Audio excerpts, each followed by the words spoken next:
ڕێز و سڵاو بۆ ئێوە بینەرانی خۆشەویستی تەلەڤیزیۆنی کۆمەڵە بە یارمەتی ئاوڕێیانی هاوکار ماتوینەتەوە خزمەتتان بۆ پێشکەشکردنی گەشتی هەواڵەکانی سەر لە بەیانی ئەمڕۆی یەکشەممە. سەرەتا سەردێڕی چەند هەواڵ.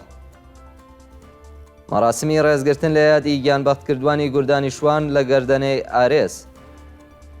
خوێندنی سرودی ڕێیخەبات لەلایەن قوتابیانی کچ لە جوانڕۆ. بەیانیەی کۆمەڵێک لە چالاکانی مەدەنی و سیاسی دژ بە سزای سێدارە. پەیامی مژگان افتخاری دایکی ژینە ئەمینی بە بۆنەی هاتنی نەورۆز. تۆپبارانی دەوروبەری کۆبانی لەلایەن دەوڵەتی تورکیاوە. دیداری چالاکانی مەدەنی و سیاسی لەگەڵ مێهدی ڕاحی لە تاران. وا خۆپێشاندانی هەزاران کەسی دژبەرانی دەوڵات لە وڵاتی سربستان.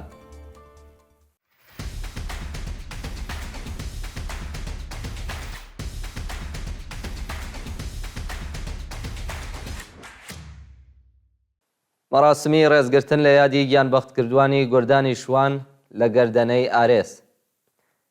بە پێی هەواڵی گەیشتوو ڕۆژی شەمە 25 ڕەشەمەی 1403 هەتاوی کۆمەڵێک لە لایەنگرانی کۆمەڵە و حیزبی کۆمۆنیستی ئێران هاوکات لەگەڵ ساڵ ڕۆژی گیانبەختکردنی هاوڕێیانی گوردانی شوان لە گەردەنەی ئارێز لە جادەی مەریوان مەراسمێکیان بەڕێوە برد. بەشداربوانی ئەو چالاکیە بە کۆبوونەوە لە گەردەنەی ئارێز کە شوێنی جێگربوونی گوردانی شوان بووە وێنەی گیانبەختکردوان و تراکتیان بڵاو کردوێتەوە و سرودی شۆڕش گێڕانەیان خوێندووە.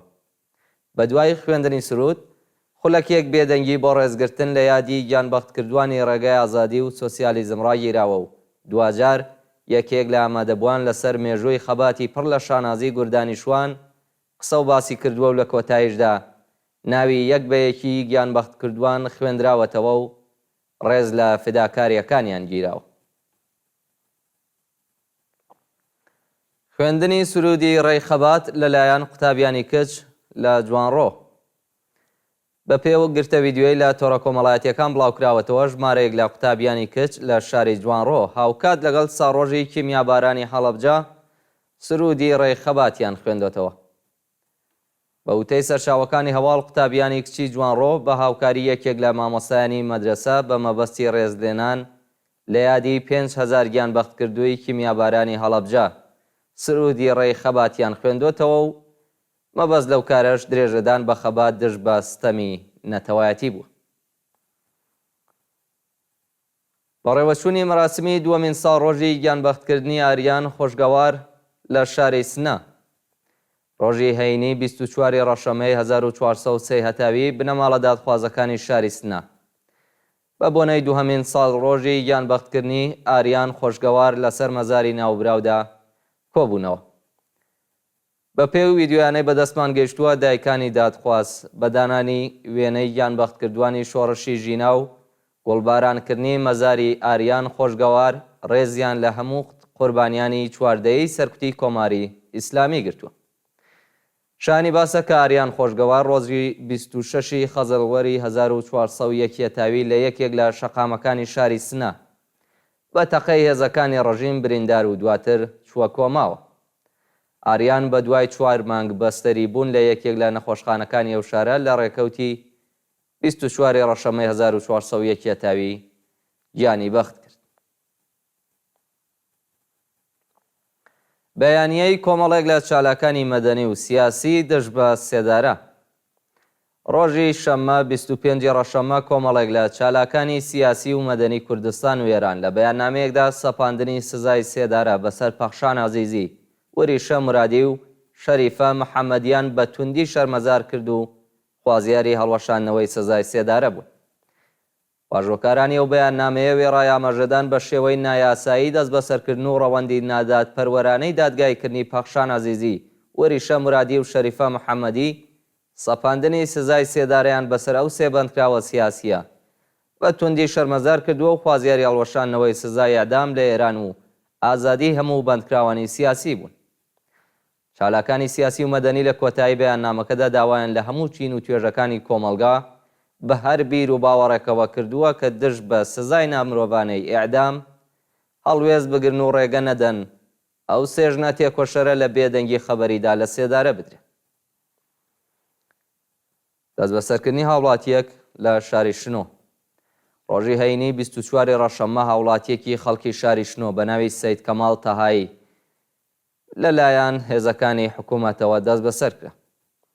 ڕۆژی هەینی لە کاتی بەڕێوەچوونی مەراسمی نەورۆز لە گەڕەکی تاچیناوای شاری شنۆ سەرکوتگەرانی ڕژیمێریشیان کردە سەر خەڵک و تێکهەڵچوون ڕوویدا. بەرخۆدانی خەڵک لە بەرامبەر هێزەکانی ڕژیم سەرکوتگەرانی ناچار بە پاشەکشە کرد و ژنان و پیاوان بە جلوبەرگی ڕەنگا و ڕەنگەوە بەشداری مەراسمی نەورۆز بوون.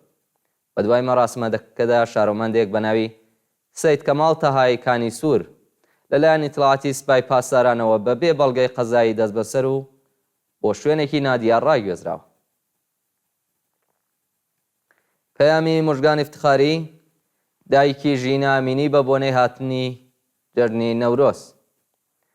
موژگان افتخاری دایکی هەمیشە زیندوو ژینە ئامینی بە بڵاوکردنی کلیپێکی کوردی لە پەیجی تایبەتی خۆیدا شایی و خۆشی خەڵکی وەکو گەورەترین سزا بۆ ڕژیم ناوبرد. موژگان افتخاری لە پەیامەکەی داوتی بەهێزترین تۆڵەسەندنەوە لە ڕژیمێک کە دەیەوێت خەڵک بێدەنگ بکات شایی هەڵپەڕکێ و گۆرانیە. زۆر هەوڵیاندا بزە لەسەر لێوانی خەڵک نەمێنێت و ڕووناکی لە ژیانیان سەفەر بکات، بەڵام لەگەڵ هەر سرودێک لەگەڵ هەر هەنگاوێکی هەڵپەڕکێ و هەر بزەیەکی سەر لێومان نیشانماندا کە زیندوین و چۆک نادێ. نەورۆز باشترین دەرفەت بۆ نیشاندانی هێزی ژیان، هیوا و نافەرمانی مەدەنی بەرامبەر حکوومەتی شین و ماتەمە. تۆپبارانی دەوروبەری کۆبانی لەلایەن دەوڵەتی تورکیاوە. ڕۆژی شەمە 25 ڕەشەمەی 1403 هەتاوی ئەرتەشی تورکیا و جیهادیەکانی سەر بە وڵاتە ناوچەی سرینیان لە کانتۆنی فڕات تۆپباران کرد. وێڕای ڕێککەوتنی هێزەکانی سووریای دموکراتیک و دەوڵەتی نوێی سووریا بۆ تێکەڵکردنی شەڕوانان لەگەڵ ئەرتەشی سووریا، دەوڵەتی تورکیا درێژە بە هێرشەکانی بۆ سەر ڕۆژاوای کوردستان نەدات و زیانێکی زۆری بە کەشاوەرزان و ژێرخانەکانی خزمەتگوزاری گەیاندووە. بە پێی زانیاریەکان ئەحمەد شارێک کابینەی ئەمنیەتی بۆ ڕەشنووسی دەستوری تازای وڵاتە واژۆ کردووە، بەڵام لەلایەن خۆبەڕێوەبەرایەتی ڕۆژاوای کوردستان درۆزەکان و عەلەویەکان ڕەت کراوەتەوە. مانگرتنی کرێکارانی شیشەسازی مینا لە تاران و خەزوێن. کرێکارانی شاغڵ لە کارخانەی شیشەسازی مینا لە شارەکانی تاران و قەزوێن ڕۆژی شەممە 25 ڕەشەمە لە ئازنەدانی داخوازیەکانیان ناڕەزایەتیان دەربڕی. کارخانەی شیشەسازی مینا کە دوو کارگەری وە بەرهێنانی لە شارەکانی تاران و قەزوێن هەیە، سەر بە بنیادی مستەزعفانی کۆماری ئیسلامیە و ماوەی چەند مانگە ئاغدەستی کرێکارایی نەداوە. ڕۆژی شەمە کرێکاران دەستیان لە کار کێشاوەتەوە بە کۆبوونەوە، خوازیاری زیادکردنی هاغدەست، تەزمینی ئەمنیەتی پیشەیی، دابینکردنی ئیمکاناتی ڕەفاهی، بەکردەوە دەراتنی گەڵاڵەی ڕیزبەندی پیشەکان، پەرداختی جێژنانە و هەروەها پاداشی کۆتایی ساڵ بوو. درێژەی مانگرتنی کەشاوەرزان لە ئیسفەهان. ڕۆژی شەمە کەشاوەرزانی ئیسفەهانی بۆ چەندەهەمین ڕۆژی بەردەوام دژمەنەدانی هەقاوە درێژەیان بە مانگرتندا. ڕۆژی هەینی کەشاوەرزانی ڕۆژاوای ئیسفەهانیش پەیوەست بە مانگرتنی کەشاوەرزانی ڕۆژهەڵاتی ئیسفەهان بوون. کەشاوەرزان بەداخستنی جادەکان و کۆبوونەوە لەسەر شەقام خوازیاری پێدانی هەقاوە و قەرەبووکردنەوەی زیانەکانیان بوون. جێگای ئاماژەیە کە کارناسانی ژینگە و زانیاری کۆمەڵایەتی سەبارەت بە ڕوودانی قەیرانی کەماوی، چۆڵکردنی گوندەکان و بەرزبوونەوەی ڕێژەی کۆچبەری لە ساڵی 1404 هۆشداریان بە دەوڵەت داوە، بەڵام ڕژیمی سەرکوتگەری ئیسلامی هیچ چارەسەرێکی بۆ دەرمانی قەیرانەکان نییە. دیداری چالاکانی مەدەنی و سیاسی لەگەڵ مێهدیە ڕاحی لە تاران. نەرگز محەممەدی براوەی خەڵاتی نۆبێلی ئاشتی لە پەیجی تایبەتی خۆیدا وێنەی دیداری خۆی و ژمارەیەک لە چالاکانی مەدەنی دیکەی لەگەڵ مێهدیە ڕاحی بڵاو کردەوە. محەممەد حەبیبی وتەبێژی شۆڕای هاواهەنگی ڕێکخراوە سنفیەکانی فەرەنگیان ئێران، عەبدولفەتاح سوڵتانی پارێزەری دادگوستەری و چالاکی مافی مرۆڤ، هەستی ئەمیری بەندکراوی سیاسی پێشوو، سەدیقە وەسمەقی توێژینەری دین و دژبەری حجابی ئیجباری، هەروەها ئەکرەم نەقیبی دایکی دادخوازی سەعید زەیناڵی خوێندکاری بێسەر و شوێنکراو هاوڕێ لەگەڵ نەرگز محەممەدی و لە چاوپێکەوتنەدا بەشدار بوون و پشتیوانی خۆیان لە مێهدیە ڕاحی دووپات کردەوە. بانکرانی توران سولەیمانی بۆ دادسەرای شۆش. ڕۆژی شەممە توران سولەیمانی چالاکی سنفی معلمانی خۆزستان بۆ لقی 5 دادسەرای شارستانی شوش بانکێشت کرا. بە پێی بلاغەی دادسەرای گشتی و ئینقلابی شوش، توران سولەیمانی بە تۆمەتی تەبلیغ دژی نظام بانکێشتی و ناوەندە قەزایە کراوە و ئەبێ لە 5 ڕۆژی داهاتوودا خۆی بە دادگوستەری شوش بناسێنێت. شۆڕای هاواهەنگی ڕێکخراوە سنفیەکانی فەرەنجانی ئێران لە بەیاننامەیەکدا بانکێشتی و معلیمەی بە توندی محکوم کردووە و خوازیاری کۆتایی هێنان بە سیاسەتی سەرکۆت لەلایەن کۆماری ئیسلامیەوە. ژنکوژی لە شارۆچکەی چەرمینی سەر بە شارستانی لەنجان. لە ڕۆژانی ڕابردوودا دایکێک و کچەکەی لە شارۆچکەی چەرمینی سەر بە شارستانی لەنجان لەلایەن پیاوێکەوە بەچەک کوژراون. بە پێی زانیاریەکان پیاوێک بە ناوی حەمید ڕەزا جەعفەریان ناسراو بە سەلمان تەمەن 35 ساڵ خوازبێنی لە کچێک بە ناوی زەهرا ڕەفیعی کردووە، بەڵام کاتێک وەڵامی نای لەلایەن دایکی کچەکەەوە وەرگرتووە هەردووکیانی بەچەک کوشتووە. شانی باسە کە زەهرا 7 ساڵ لەمەوبەر لەگەڵ پیاوێک ژیانی هاوبەشی پێکێنابوو، بەڵام توانای منداڵداربوونی نەبووە و جیابوونەتەوە.